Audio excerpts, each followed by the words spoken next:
പരിശുദ്ധ മദീനയിലേക്ക് വരുന്നവരോടായിട്ട് ഇമ്പോർട്ടന്റ് ആയ ചെറിയൊരു കാര്യം, റൗള ഷെരീഫിന്റെയും മിമ്പറിന്റെ ഇടയ്ക്കുള്ള റൗളത്തുൽ മിൻറിയാൽ ജന്നയിലെ ആ നിസ്കാരം ഒരാൾക്ക് കൊല്ലത്തിൽ ഒരിക്കലേ കിട്ടിയിരുന്നുള്ളൂ.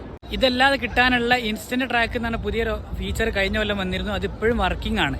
എനിക്ക് ഇന്ന് 2 പെർമിറ്റ് കിട്ടി. ഞാൻ നിസ്കാരം കഴിഞ്ഞ് ഇറങ്ങാം. പ്രത്യേകം ശ്രദ്ധിക്കേണ്ടത് നുസുക്ക് ആപ്പ് സ്റ്റോറിൽ അല്ലെങ്കിൽ പ്ലേ സ്റ്റോറിൽ അപ്ഡേറ്റ് ആണോ നോക്കണം. ഈ ഓപ്ഷൻ കിട്ടാനായിട്ട് നുസ്ക് ആപ്പ് തുറന്നതിന് ശേഷം നോബൽ റൗള എന്ന് ക്ലിക്ക് ചെയ്ത് കഴിഞ്ഞാൽ നേരെ താഴ്ഭാഗത്താണ് ഈ ഓപ്ഷൻ വരുന്നത്. ഞാൻ ഇന്ന് 2 പെർമിറ്റ് എടുത്തു. മൂന്നാമതൊരു പെർമിറ്റ്, അതായത് 2 മണിക്ക് എടുത്തതിന് ശേഷം മൂന്നാമതൊരു പെർമിറ്റ് 3 മണിക്ക് ശേഷം നോക്കുന്ന സമയത്തും മൂന്നാമത്തെ പെർമിറ്റിന്റെ ചാൻസും കാണിക്കുന്നുണ്ട്. അതുകൊണ്ട് തന്നെ ഒരു ദിവസം എത്ര നേരം വേണമെങ്കിലും കിട്ടും. ഇതിൽ ആണുങ്ങൾക്ക് ഒരു സമയം, പെണ്ണുങ്ങൾക്ക് ഒരു സമയം എന്നുണ്ട്. ഇൻസ്റ്റന്റ് ട്രാക്ക് എന്നുള്ളത് ഓപ്ഷൻ ഹറമിൻ്റെ ചുറ്റുഭാഗത്ത്, അതായത് റൗള ഷെരീഫിൻ്റെ തൊട്ട് ആ ഭാഗത്ത് പള്ളിൻ്റെ അകത്തോ ചുറ്റുഭാഗത്തോ ഉണ്ടായാൽ മാത്രമേ അത് ഓണാവുള്ളൂ. അത് പ്രത്യേകം ശ്രദ്ധിക്കണം.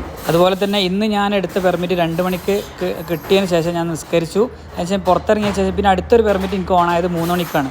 അതുകൊണ്ട് 1 മണിക്കൂർ കഴിഞ്ഞിട്ടാണ് അടുത്തൊരു പെർമിറ്റ് കിട്ടുന്നത്. ഒരുപാട് ആൾക്കാർക്ക് ഉപകാരമാണ് ഇങ്ങനെ ഒരു ഫീച്ചർ വന്നുകൊണ്ട് തന്നെ. ഇൻഷാ അല്ലാഹ് ട്രൈ ചെയ്ത് നോക്കിയേ.